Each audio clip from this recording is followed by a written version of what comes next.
Sí, quizás habrá mucha luz aquí delante para ver bien la imagen. ¿Lo veis bien? ¿Sí? Vale. Pues bueno, vamos a continuar con el tema de Orión, que una vez más os digo que es un resumen de las temáticas presentadas en la serie del Gran Engaño. A pesar de todo, he de deciros que hoy tampoco vamos a terminar ese resumen, porque hay mucho tema. Pero vamos ya directamente al grano. Mateo 4, del 5 al 7. Entonces el diablo le llevó a la santa ciudad y le puso sobre el pináculo del templo. Y le dijo: si eres hijo de Dios, échate abajo, porque escrito está: a sus ángeles mandará acerca de ti, y en sus manos te sostendrán, para que no tropieces con tu pie en piedra. Jesús le dijo: escrito está también: no tentarás al Señor tu Dios. Si ayer estábamos hablando sobre piñas y todas esas cositas, quedó una palabra aún pendiente de analizar. Y tiene que ver precisamente con esto: pináculo. ¿Os habéis parado a pensar dónde trasladó Satanás a Jesús? ¿Qué era esto? Todos decimos sí, lo puso arriba en el templo. Pero mirad la palabra utilizada, ¿en qué lugar fue del templo? Sobre el pináculo del templo.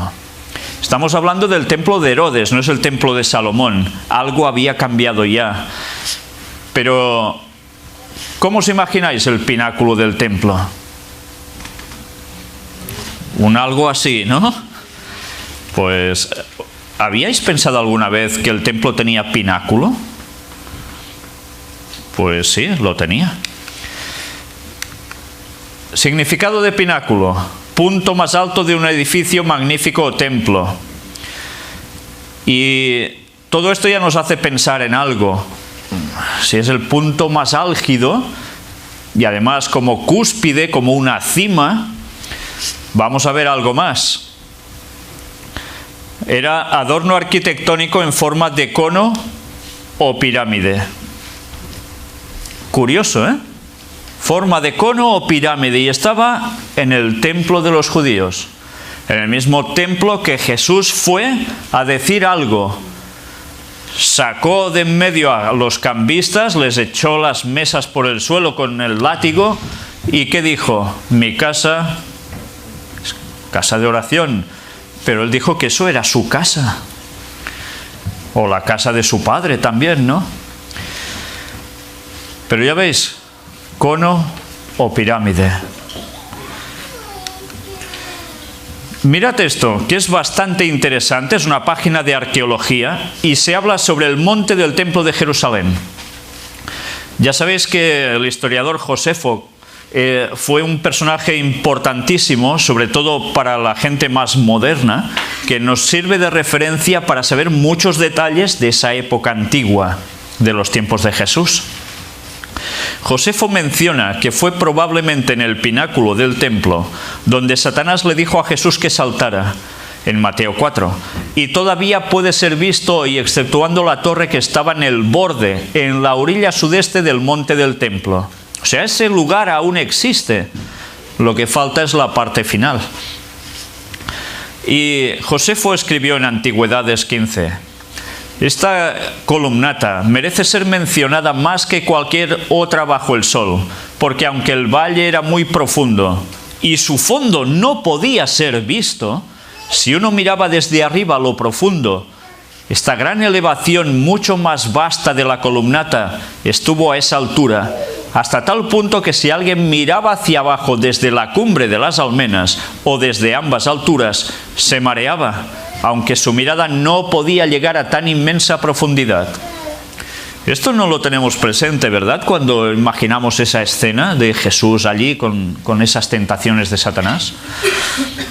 Aunque el valle de abajo es actualmente más alto de lo que era en los tiempos antiguos, la distancia desde la parte superior del muro hasta el valle es todavía inmensa. Agregue la torre, la antigua profundidad del valle, y la descripción de Josefo en Mateo 4 es muy apropiada. Pues nada, mirad esa parte aún ahora. Es esto. Satanás llevó a Jesús por aquí arriba, donde falta lo que sería el pináculo. O sea, que aún sería más arriba. Y esto, mucho más abajo. Por eso esa descripción de Josefo. Esta es una perspectiva desde una parte inferior del terreno. Como es arriba, es abajo. Habíamos dicho que era una frase hermética que utiliza mucho la masonería, pero que una vez más nos vamos a dar cuenta que ni en eso Satanás consigue un invento. Lo que hace es un plagio. Mateo 6, 9 y 10. Palabras de Jesús. Vosotros pues oraréis así: Padre nuestro que estás en los cielos, santificado sea tu nombre. Venga tu reino, hágase tu voluntad, como en el cielo, así también en la tierra. Como es arriba, es abajo. ¿Os dais cuenta? Ni en eso Satanás es original. Plagia. Estas dos fotografías están aquí con la relación de estos textos. Salmo 97, 1 y 2. Jehová reina, regocíjese la tierra, alégrense las muchas costas, nubes y oscuridad alrededor de él. Justicia y juicio son el cimiento de su trono.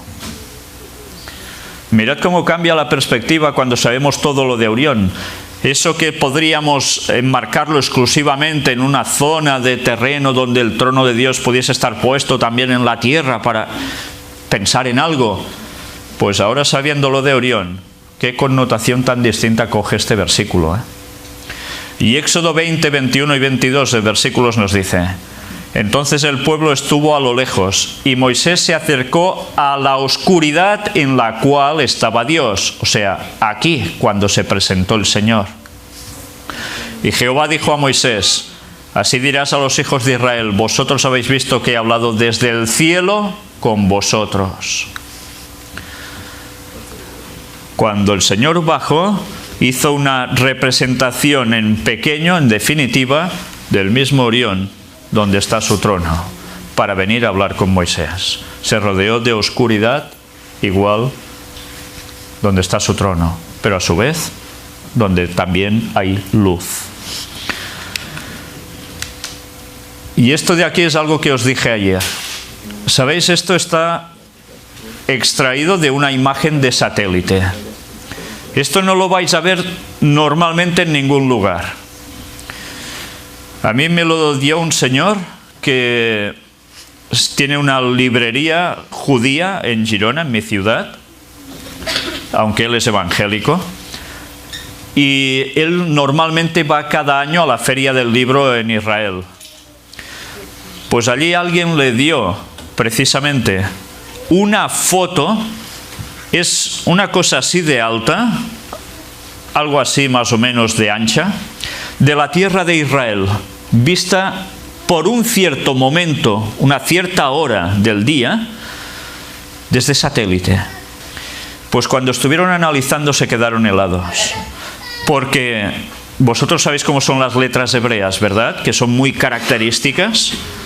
Mirad que aparece todo lo que veis aquí. Esto es montañas vistas desde el satélite. Pues mirad qué hay visto desde arriba. ¿Veis estas letras? Mirad la relación. Hashem, el nombre de Dios, escrito en las montañas.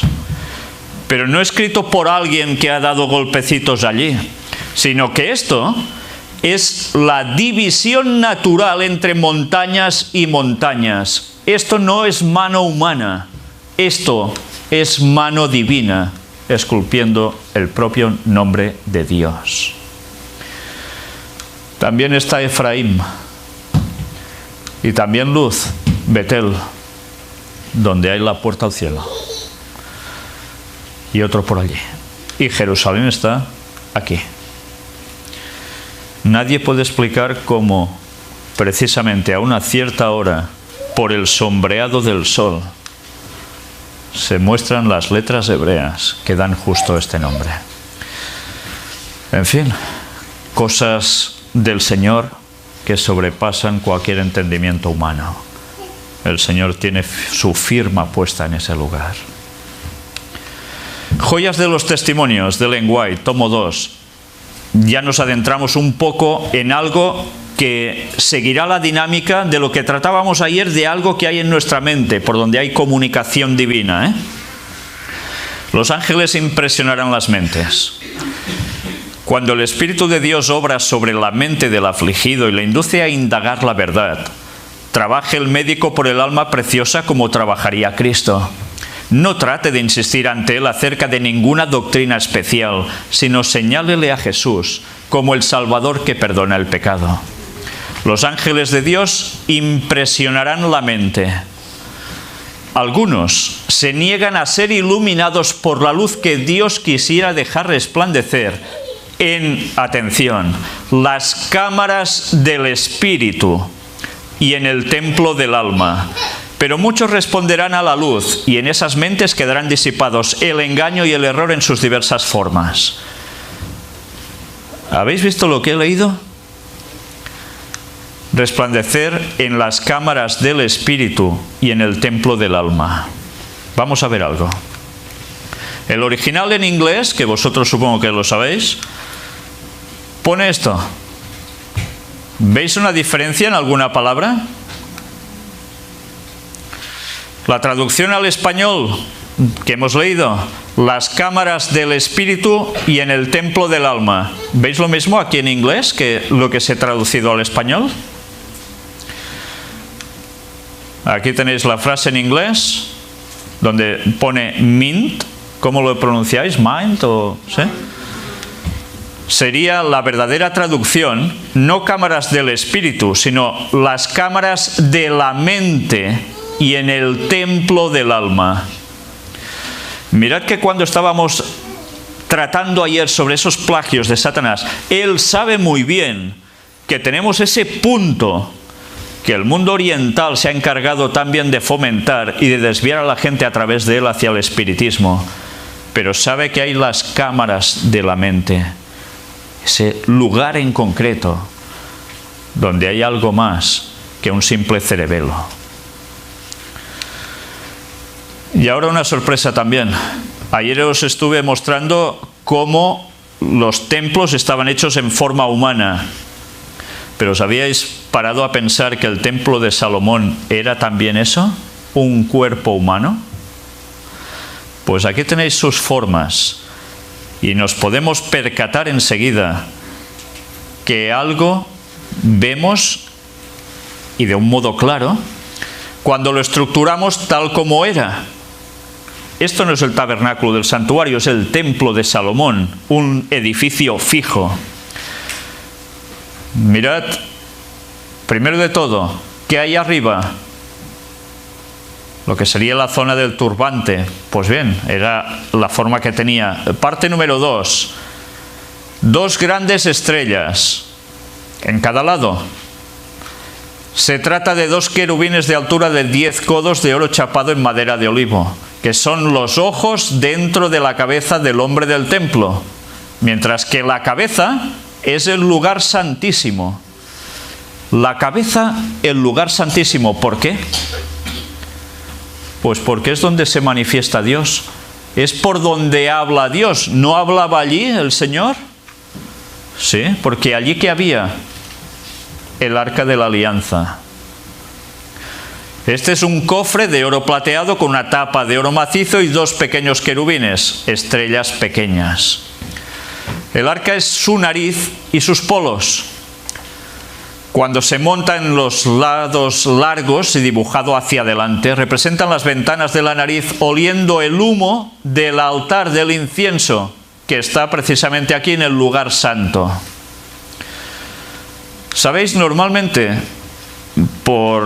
porque mucha gente no ha estudiado bien el tema, cuando dispone el arca de la alianza, la pone que, tal como entraba el sumo sacerdote, se la encontraba no en esta posición, sino en posición cruzada. Pues eso no era así. El arca en verdad estaba dispuesta así. Y todo eso tiene su significación, especialmente porque era el modo en que el sacerdote se giraba hacia la derecha y ponía la sangre aquí. Recordemos como Ron Wyatt, la sangre que encuentra de Jesús ya no es en este lado, sino en el lado reservado para él, que es en el otro. Todo esto tenía una serie de significaciones tremendas. Luego vemos la escalera o la rampa que conducía del lugar santo al lugar santísimo, que vendría a ser el cuello de esta figura humana. Aquí el altar del incienso, que sería el corazón de la nación de Israel, dicen aquí, pero que de allí que subía el humo dulce, o sea, las oraciones también, ¿no?, al Señor. Habían las mesas de los panes de la proposición. ¿Dónde estaban ubicados? Pues ya los veis. ¿Y qué podría tener esto en consecuencia? Mirad que a veces de páginas que dicen cosas buenas también hay que ir con cuidado. Porque dicen, estas mesas bañadas en oro estaban el pan y el vino, símbolo de la carne y hueso, es decir, la humanidad de la nación de Israel. ¿Es cierto? Sí, en cierta forma. Pero en verdad esto, ¿qué significaba? El pan, ¿quién era? Era Cristo mismo. Porque todo, en verdad, todo el templo y todos los utensilios simbolizaban al mismo Jesús. Por eso, examinarlo todo y retener lo bueno. Y desde luego aquí hay mucha cosa buena, pero a veces siempre puede haber un detallito que hemos de tener en cuenta para que no nos cuelen cosas que no son, ¿eh? Después las lámparas, los candelabros de 7 brazos, las menorás. Ya sabéis que en el templo de Salomón no solo había uno. ¿Cuántos habían? 1, 2, 3, 4, 5, 6, 7, 8, 9, 10. De 7 brazos. Total, 70. Y ellos lo acreditan aquí como a los 70 israelitas que aparecen en Éxodo 1:5, que eran descendientes de Jacob. Pero desde luego, después hay algo más. Las 2 columnas, Jaquín y Boaz, las mismas 2 columnas que la masonería sigue utilizando en sus logias, y el altar del sacrificio, donde serían los pies. Bueno, no todo era porque sí. Cuando hablamos del templo de Dios, el cuerpo nuestro es precisamente la simbología. Todo esto representaba a Jesús de arriba abajo, pero también nosotros participamos de su cuerpo. Mirad cómo las enseñanzas son continuas. Templo, cuerpo.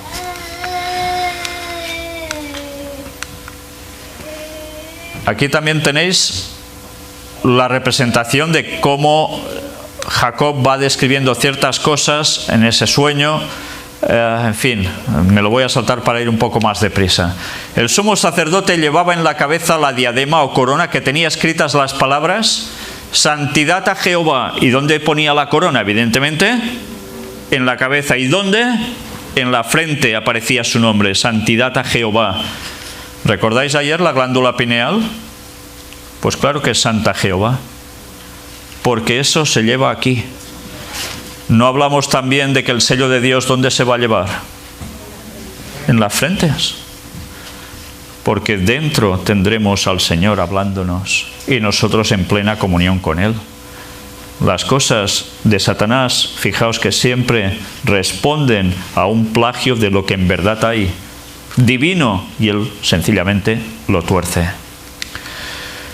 La escalera del lugar santo al lugar santísimo.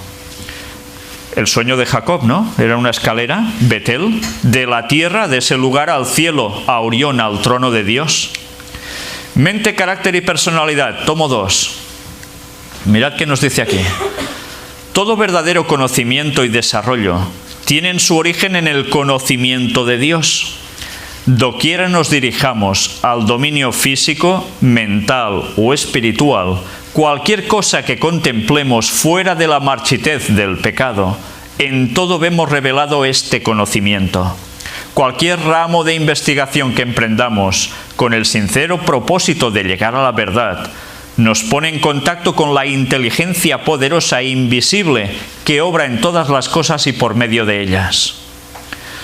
La mente del hombre se pone en comunión ¿con quién? Con la mente de Dios, de mente a mente. Lo finito con lo infinito. El efecto que tiene esta comunión sobre el cuerpo, la mente y el alma sobrepuja toda estimación. Mirad cómo continuamente es la mente, la relación. Se debería reconocer a Dios como el autor de nuestro ser. La vida que nos ha dado no es para malgastarla. El descuido relativo a los hábitos corporales pone de manifiesto un descuido del carácter moral. Se debe considerar que la salud del cuerpo es esencial para el avance en el crecimiento en la gracia y hasta del temperamento. ¿Cómo podemos aspirar a tener una buena relación mental con Dios, espiritual, si nuestro cuerpo no lo estamos cuidando correctamente? Luego, ¿qué tendremos? Temperamento no adecuado. Por tanto, ¿qué quiere decir? Un mal carácter. Y el carácter es la única cosa que, ya sabéis, nos vamos a llevar de aquí. Y o somos santos como el Señor, o lo tenemos claro. Evidentemente en nuestra escala, no iremos con Él. Las buenas acciones son una doble bendición, pues aprovechan al que las hace y al que recibe sus beneficios. La conciencia de haber hecho el bien es una de las mejores medicinas para las mentes y los cuerpos enfermos. ¿Recordáis alguna situación donde Jesús le dice: levántate, toma tu lecho y anda? ¿Y qué le dice también? Algo de los pecados, ¿no? Tus pecados te son perdonados. Ese hombre estaba más preocupado porque se le perdonaran los pecados que la propia sanidad física. Pero todo va unido y Jesús lo sabe. Cuando el espíritu goza de libertad y dicha por el sentimiento del deber cumplido y por haber proporcionado felicidad a otros, la influencia alegre y reconstituyente que de ello resulta infunde vida nueva al ser entero. ¿Y todo por qué? Has hecho el bien, te sientes bien. Por tanto, vida nueva. Es interesante, Cuando hacemos el bien estamos generando vida. Y no solo vida para los demás, el que recibe el bien, sino vida para nosotros mismos. Pero esa vida no fluye de nosotros, fluye del Señor. Mirad si es importante darnos cuenta que nosotros mismos podemos ser los canales del Señor. ¿Qué utiliza el espiritismo? ¿No utiliza mediums? ¿Y por qué creéis que es? Pues porque Satanás hace lo mismo, actúa en las personas y los hace servir de canales para transmitir algo. ¿Por qué? Porque sabe por dónde entrar. Copia lo de Dios. Pero desde luego nosotros debemos ser canales para el Señor, no para el diablo. Aquí tenéis un escrito interesante. No sé si conocéis este libro. Está en inglés.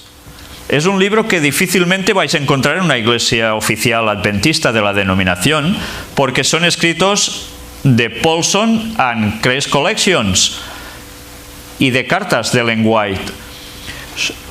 Esto es privado, no está en propiedad de la iglesia adventista, pero lo podéis conseguir por internet y os lo recomiendo porque tiene citas extraordinarias que a veces no siempre gustan que estén, pero están. Está más o menos traducido un poco así en ese plan, Elegido de Dios y precioso, considerad todo aquel que invoca el nombre de Cristo. ¿Ha probado que el Señor es misericordioso? Esto ha sido una parte real de su experiencia, representada en Juan 6 como comer la carne y beber la sangre del Hijo de Dios. Como niños recién nacidos, aprendiendo a desechar la leche pura de la palabra, que ella crezcáis para salvación. Bueno, ya veis que la traducción es un poco así. ¿En algún momento de su vida han convertido verdaderamente? ¿Ha nacido usted de nuevo? Si no es así, entonces es el momento para que usted pueda obtener la experiencia que Cristo le dijo a uno de los gobernantes que debe tener. Os es necesario nacer de nuevo, dijo. Que el que no nace de nuevo no puede ver el reino de Dios. Es decir, no puede discernir los requisitos esenciales para tener un papel en ese reino espiritual. No te maravilles de que te digo os es necesario nacer de nuevo. Si abres tu mente a la entrada de la palabra de Dios, con la determinación de practicar esa palabra, la luz vendrá, porque la palabra da entendimiento a los simples.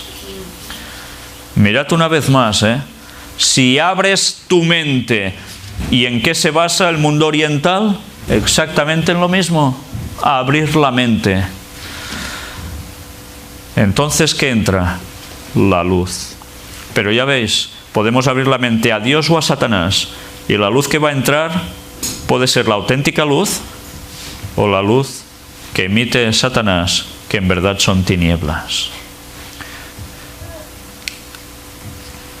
Bueno, aquí una comparativa más sobre Orión, aparte de todo el tema horóscopo, porque todo ese tema de Orión, situado en la glándula pineal, Adam Kadmon, es el nombre que le dan ellos al ser, al hombre, de un modo íntegro, y estoy hablando de los judíos cabalistas. Mirad cómo todas estas significaciones, estas gentes lo tienen más que recogido, pero evidentemente no como nosotros,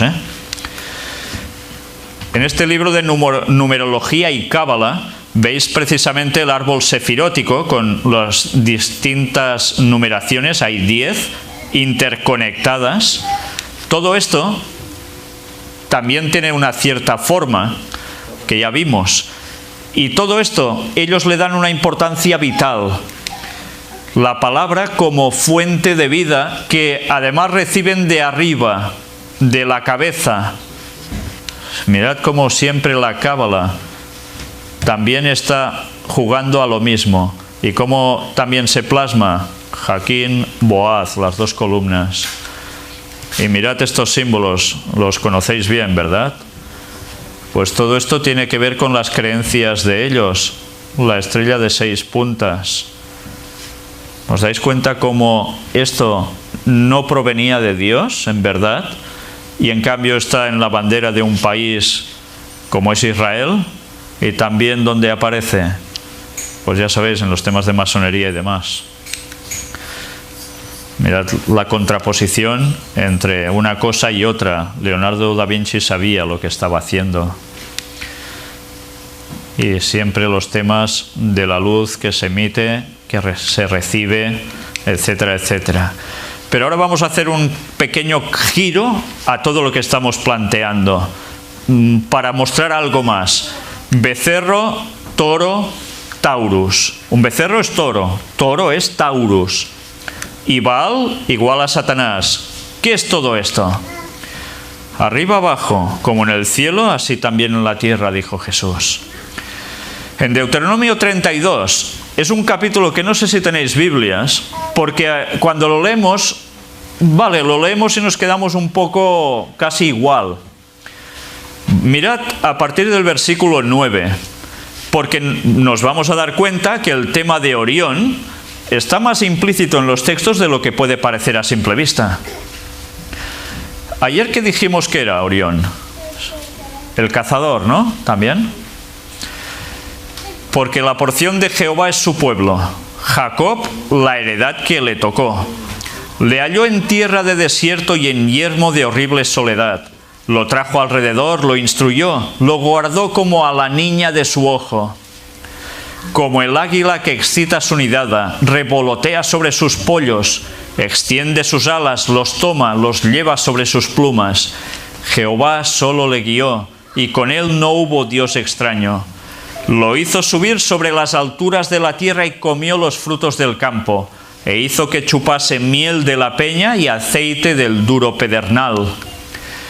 Mantequilla de vacas y leche de ovejas con grosura de corderos, y carneros de Basán, también machos cabríos con lo mejor del trigo, y de la sangre de la uva bebiste vino.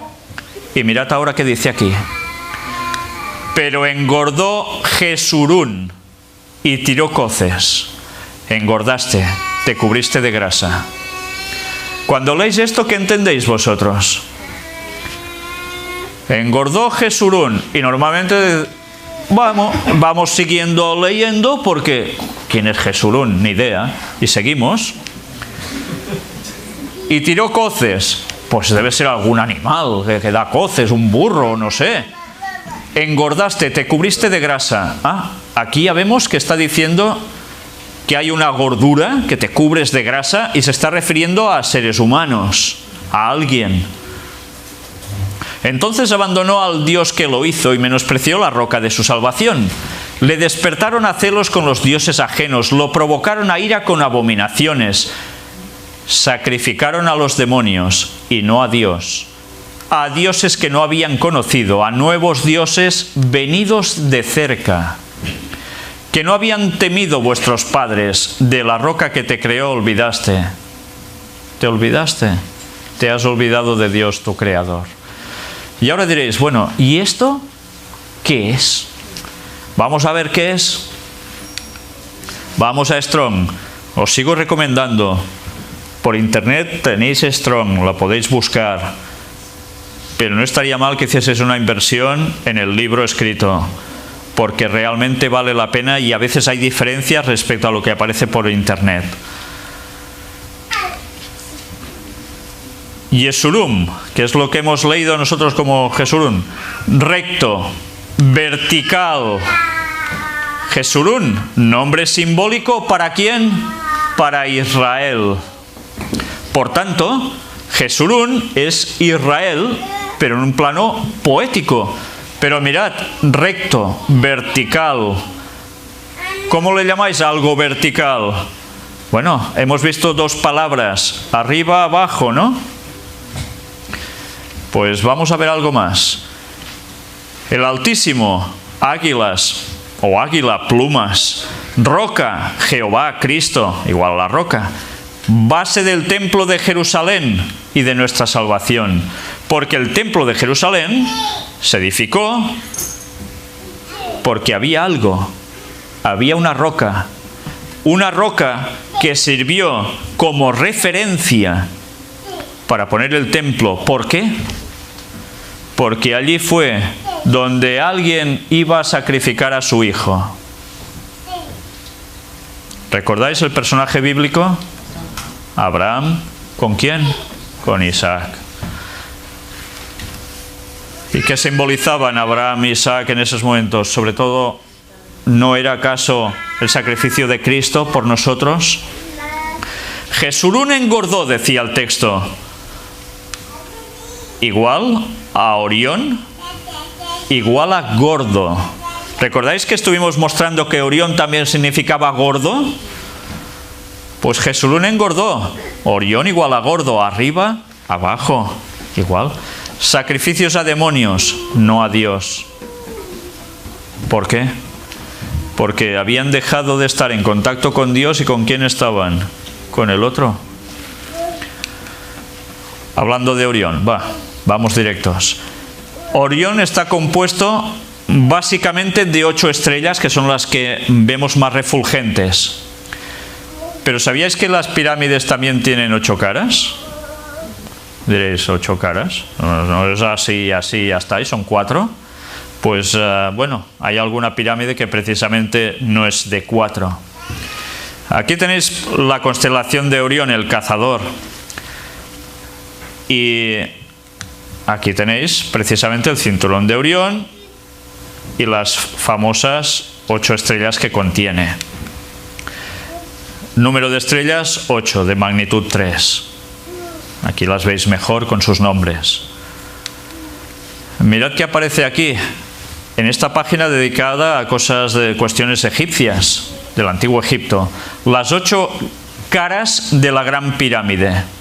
Resulta que hay algo muy curioso en ellas.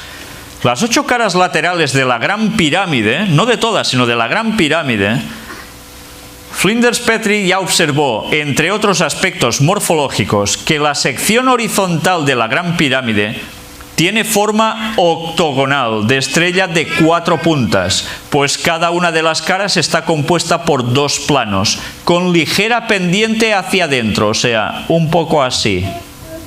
¿Me entendéis? No es totalmente lisa, es así. Pues mirad qué más nos dice. Esto no se puede ver ahora prácticamente porque lo que lo recubría ya se ha ido. Entonces, todo esto tenía que ver precisamente con proyecciones de sombras de equinoccios. Y durante unos minutos, la mitad oeste de las caras norte y sur es iluminada por los rayos del sol, mientras la mitad este permanece en sombras. Hacia el ocaso ocurre al contrario, quedando iluminada la mitad este de las caras norte y sur, mientras la mitad oeste queda en sombras. Es el denominado efecto relámpago.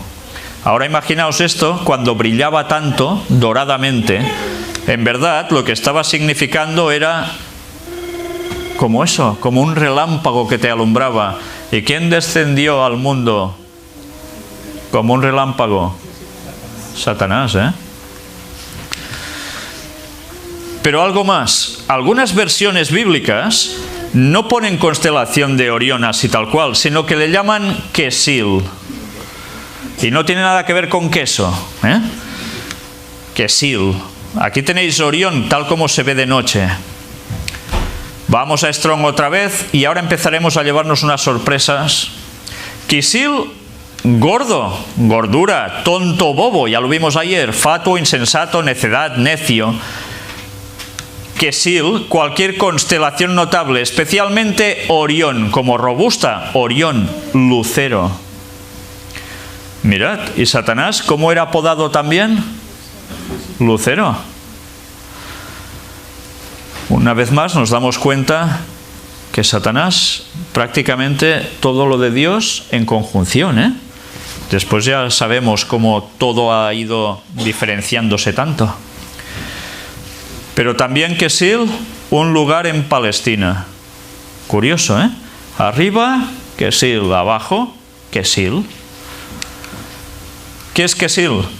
Pues bueno, aquí lo tenéis, lugar en el sur de Judá, no identificado. Puede ser el lugar llamado Betul o Betuel. Pues, aparte de que es necio gordo, aquí tenéis Betul, otro nombre para Betuel. ¿Y Betuel qué significa? Pues probablemente hombre, filiación, casa, templo de Dios o morador en Dios. ¿Templo de Dios os suena de algo? ¿Qué otro nombre se utiliza para decir templo de Dios o casa de Dios? Y se parece a este otro nombre, Betuel. ¿No os suena a nada? Betel. ¿Sí? Pues, curiosamente, vamos mirando las distintas palabras. Batá, de donde proviene todo, desolación, desierto, Betul, un lugar en Palestina. Betul es decir, Betuel. Y aquí tenéis Betuel, destruido de Dios, nombre de un sobrino de Abraham y de un lugar en Palestina. Él, ¿qué significa él? Fortaleza, como poderoso, especialmente el todopoderoso. Por tanto es Dios, ¿no? Orión igual a Quesil, que es igual a Betuel. Betuel es igual a hombre, filiación, casa, templo de Dios o morador en Dios.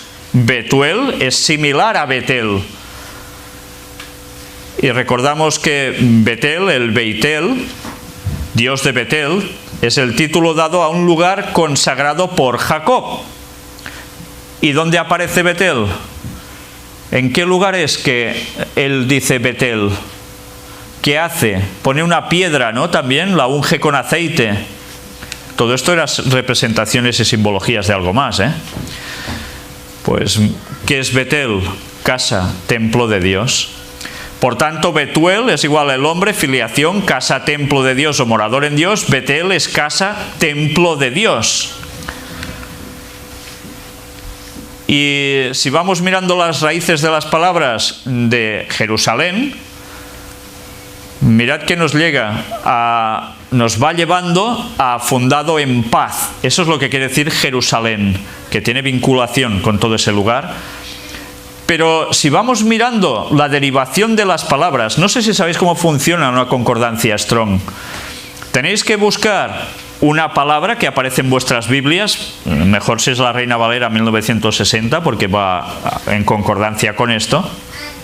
Y cuando encontráis la referencia del versículo, vais a este numerito que puede haber en el lado. Os pone la palabra en hebreo o en griego, dependiendo si es Antiguo o Nuevo Testamento, y el nombre. Os da la descripción del nombre, pero después hay estas referencias que es para complementar lo que nos quiere decir la palabra. Y así vamos sacando un significado extra que cuando leemos las Biblias normalmente no nos solemos enterar. Pues resulta que Jerusalén tiene también proveniente de las raíces de yará. ¿Y qué es yará? Fluir como agua, colocar o lanzar, una flecha, disparar, lluvia. Jerusalén tiene que ver con yará, lluvia, flecha. ¿Y qué es Orión? Es el cazador, es el guerrero, el que además desciende como lluvia. Todo esto aquí está muy resumido, pero lo podéis encontrar mucho mejor explicado en todas esas conferencias, para que nos demos cuenta que con las palabras que se estaban utilizando para esto, en definitiva, lo que nos venía a decir es que Orión es la simbología de lo que Jesús hará cuando vuelva. No viene desde Orión y Orión tiene una forma casual. Tiene esa forma porque con esa forma y esas palabras nos estaba diciendo algo. Desciende, arriba, abajo, llover, agua, mente, cuerpo, Orión, Jerusalén. Siempre hay esa reciprocidad. Una enseñanza, en definitiva. Y los ojos de nuestro entendimiento. Ayer estuvimos hablando de eso, ¿no? Mirad ahora los textos vistos desde otra perspectiva. Efesios 1, 17 y 18. Para que el Dios de nuestro Señor Jesucristo, el Padre de gloria, os dé espíritu de sabiduría y de revelación en el conocimiento de Él. ¿Y qué dice? Alumbrando los ojos físicos, ¿no?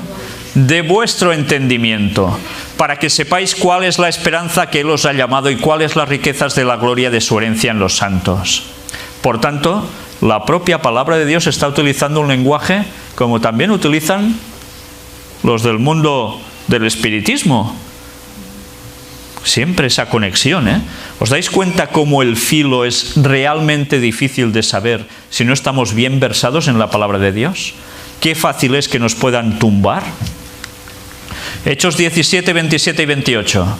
Para que busquen a Dios y en alguna manera palpando puedan hallarle, aunque ciertamente no está lejos de cada uno de nosotros. Porque en Él vivimos y nos movemos y somos, como algunos de vuestros propios poetas también han dicho, porque linaje suyo somos. Vivimos, nos movemos y somos en Él. Por tanto, ¿participamos de qué? De su cuerpo. ¿Entendéis por qué la forma del templo como cuerpo humano no simbolizaba a Jesús? Nosotros participamos de su cuerpo. Orión, oriente. El este, ya sabéis que es un punto cardinal. Mirad algo curioso, que ahora vamos a darnos cuenta que nos va a servir para coger otro significado a versículos que una vez más no nos esperábamos. La palabra este proviene del inglés antiguo, ¿cómo lo pronunciáis eso? East. El cual a su vez deriva del protogermánico austra, en alemán austra, osten, este. Y este del protoindoeuropeo, aus, que significa aurora. El término oriente proviene del latín oriens, entis, participio activo de orili, aparecer, nacer, indicando la dirección por donde sale o nace el sol y los demás astros. Bueno, en España la palabra levante se utiliza para decir la costa levantina de Valencia, porque es por donde se levanta el sol. Y diréis, ¿y ahora por qué me explicas todo esto? Pues ahora os vais a quedar un poco... Por cierto, ¿os habéis dado cuenta la derivación de las lenguas actuales, de dónde provienen? El inglés del protogermánico, o sea, alemán. Eso normalmente a los de habla inglesa les molesta que les digan que su idioma procede del alemán, pero es así. Y el alemán, el protogermánico antiguo, del proto-indoeuropeo, que era una lengua anterior. Mirad qué derivaciones. ¿Y todo esto de dónde surge? Pues ya tienes que irte hasta la Torre de Babel. Curioso, ¿eh? Cómo ha ido desarrollándose. Por eso todos los idiomas tienen algún nexo de comunión entre sus palabras. Pero ¿por qué os he dicho todo esto sobre este que tiene que ver con aurora? No sé si empezáis a recordar algo sobre algún texto bíblico así. La posición suele tomarse como referencia para determinar en el diseño de carta astral el signo del zodíaco, que es ascendente, es decir, que asciende por el horizonte en el instante en el que ocurre un evento, como puede ser un nacimiento, la coronación de un rey, la elección de un papa, etc. Mirad Satanás, como siempre, sabe algo importante y ¿qué hace? ¡Hop! Le da la vuelta y se lo aplica a sus cosas. Pues vais a ver ahora, en el análisis de palabras, oriente, orientar, origen. Orientación, de orientar u orientarse. Localización del cuerpo en el espacio con desplazamiento hacia un punto dado. El órgano central de la orientación, ¿dónde está? En el cerebelo. Desde allí te orientas. ¿Y qué hay en el cerebelo? Hipotálamo, la glándula pineal. Curioso que eso te orienta. Oriental, de oriente, claro, cómo no.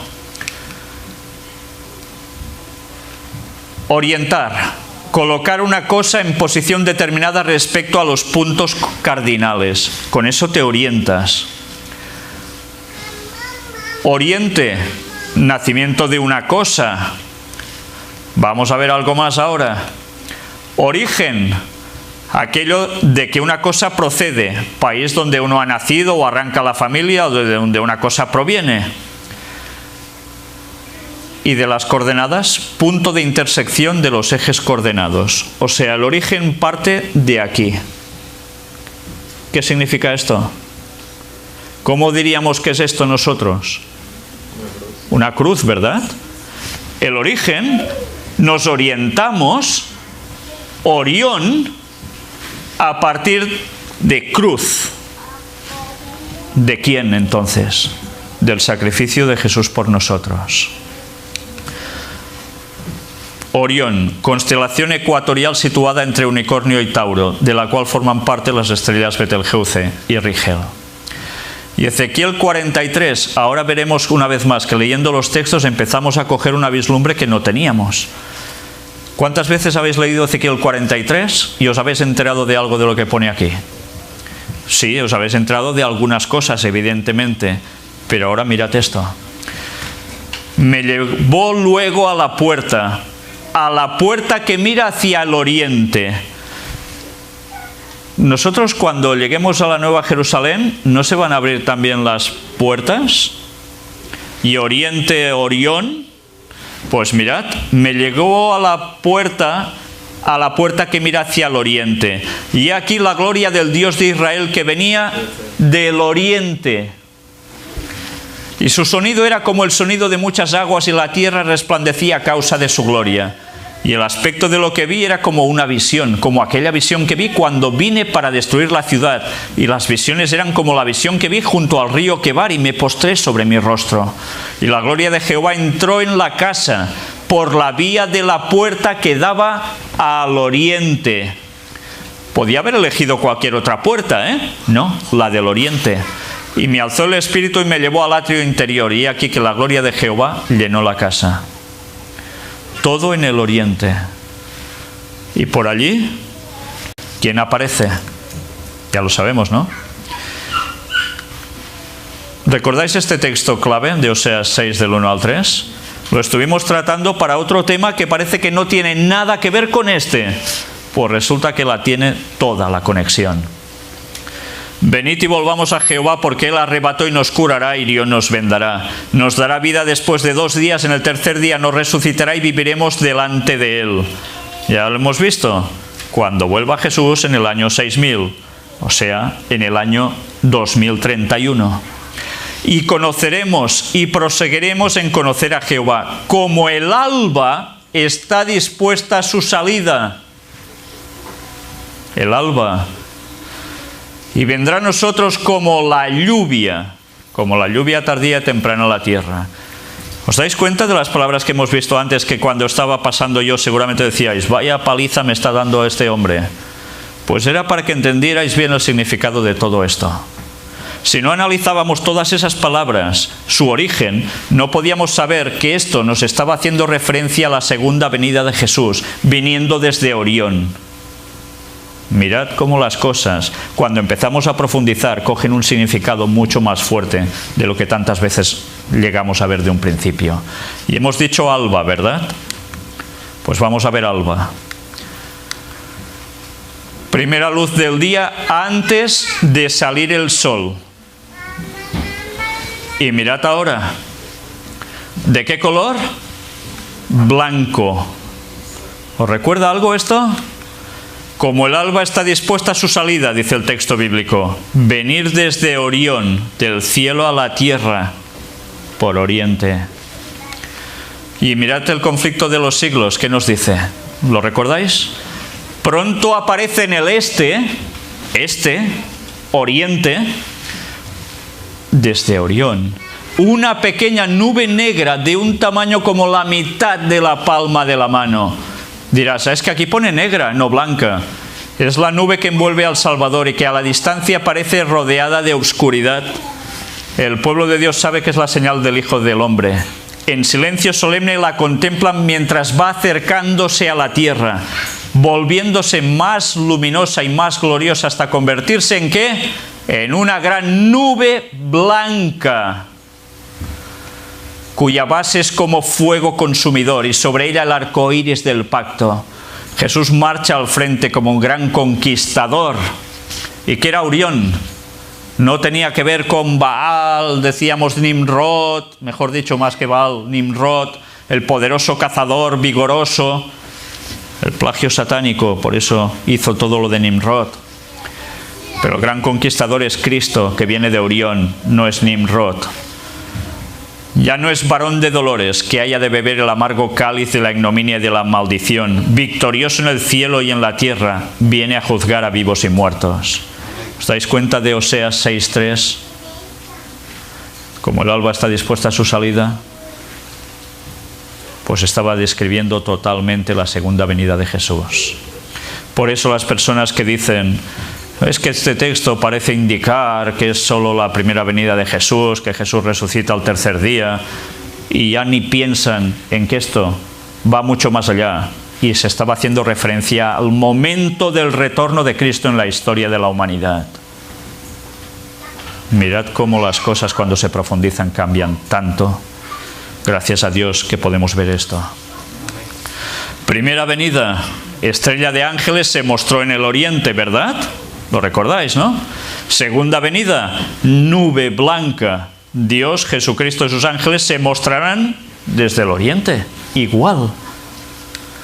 De oriente a occidente, metáforas, vamos a ver. Jesús como el sol. Primera venida de Jesús, la palabra se mostró a occidente, ¿desde dónde? Desde oriente. Y la segunda venida de Jesús se mostrará de oriente hasta occidente. Mateo 24, 26 y 27, ¿qué nos dice? Así que si os dijeren, mirad, está en el desierto, no salgáis. O mirad, está en los aposentos, no lo creáis. Porque como el relámpago que sale del oriente y se muestra hasta el occidente, así será también la venida del Hijo del Hombre. Jesús en su venida desde los cielos irá de oriente hasta occidente. Y sabéis, va a estar todo un día recogiendo a su pueblo. Todo un día entero. Si no lo creéis, mirad las temáticas donde todo esto lo mostramos con todos los detalles que queráis. Todo un día recogiendo a su pueblo desde oriente hasta occidente. Todo un sábado además. Y bien, por si aún queda alguna duda del texto, en esta versión nos dice, vendrá como lluvia impetuosa, como lluvia primaveral que riega la tierra. Así vendrá Jesús, como lluvia primaveral. ¿Cuándo vendrá Jesús? Primavera. Nuestros pioneros del movimiento adventista, ellos creyeron que Jesús venía en 1843 y en primavera. Después encontraron el fallo del año cero y ¿qué pensaron? Primavera del 44, de 1844. No iban mal encaminados en el tema de la primavera. Después pensaron otra cosa, y que era pasarlo a otoño, a octubre, por la cuestión del día de la expiación, porque ellos entendían que era purificación de la tierra, por tanto una expiación. Pero originalmente dieron en el clavo respecto al tema de la primavera en la venida de Jesús. No ellos pensaban acaso que era el inicio del juicio investigador. Eso es otra historia. No iban mal encaminados. Y mirad que continúa en el versículo 4. ¿Qué haré contigo, Efraín? Esto es Oseas 6:4, que no lo habíamos leído. ¿Qué haré contigo, oh Judá?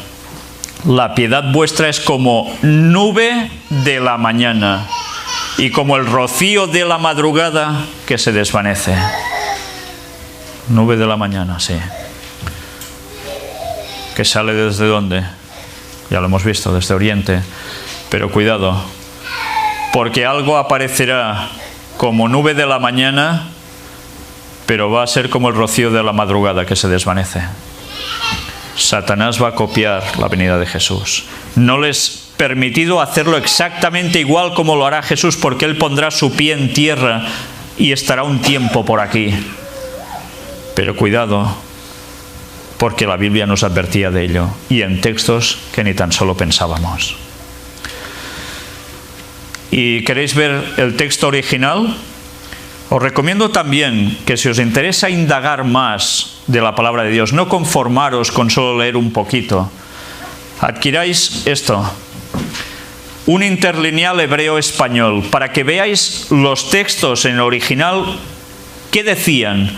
Luego las interpretaciones, las traducciones han dado matices más o menos acertados. Esto es Oseas 6. Ya sabéis que en hebreo no leemos como en nuestros idiomas, de izquierda a derecha, leemos de derecha a izquierda. Por tanto, hemos de leer así, ¿entendéis? Venid y volvamos a Yahvé, pues Él desgarró, pero nos curará, hirió, pero Él nos vendará, nos reavivará después de 2 días, en el día, el tercero, nos levantará y viviremos en su presencia. Por tanto, conozcamos, prosigamos para conocer a Yahvé como amanecer. Como amanecer, ¿eh? Como amanecer que aparecerá su salida y vendrá como lluvia para nosotros, como lluvia de primavera, riega tierra. ¿No queda claro cuándo vendrá Jesús aún? En fin. Aquí es lo de lluvia, que es yará, fluir como agua, colocar o lanzar una flecha, disparar. Lluvia igual a yará, disparar flecha. Y Orión aparece también como cazador con arco. En fin, yo casi que lo dejaría aquí. Sencillamente terminamos con Job 38, 12 y 13. Nos dice: ¿has mandado tú a la mañana en tus días? ¿Has mostrado al alba su lugar? Para que ocupe los fines de la tierra y para que sean sacudidos de ella los impíos. Alba, salida del sol por oriente. Desde ese punto los impíos serán sacudidos. La segunda venida de Jesús será desde el oriente, Orión. Mirad cómo los textos que leíamos y nos decían cosas y nos pasábamos rápido a las páginas, ahora nos lo vamos a ver de un modo más que diferente. Y aquí lo voy a dejar, porque creo que con esto es suficiente para no cansaros.